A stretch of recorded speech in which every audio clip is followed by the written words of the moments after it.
U adaptiranom i modernizovanom prostoru u Nišlijama je na raspolaganju mala pošta, šalter objedinjene naplate Republičkog fonda zdravstvenog osiguranja, gradske poreske uprave, komunalne inspekcije i 2 šaltera uprave za građanska stanja i opšte poslove.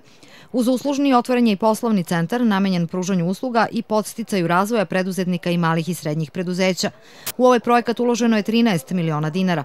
Gradska opština Medijana obezbedila je 7 miliona, Ledib je pomogao projekat sa 4 miliona, a Ministarstvo za državnu upravu i lokalnu samoupravu sa 2 miliona dinara. Mislim da smo uradili jednu dobru stvar pre svega na zadovoljstvo ovih ljudi koji su okolo i ja se nadam da smo pogodili ono što se kaže u sredu i da će ljudi biti zadovoljni. Raduje me da je tako.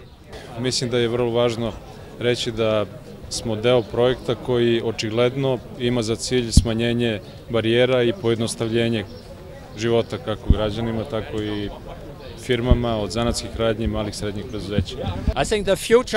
Budućnost ovog centra leži u tome da će on pored svojih redovnih usluga pružati i puno obuka i treninga i specijalizovanih aktivnosti koji su namenjeni upravo preduzetnicima i malim i srednjim preduzećima i na taj način ćemo pokušati da odgovorimo problemima koji postoje na tržištu gde te firme posluju i ujedno da im pomognemo da se bolje razvijaju i posluju. Osim objekta nekadašnje mesne kancelarije, preuređen je i prilaz, a Pošta Srbije donirala je mobilijer za najmlađe sugrađane.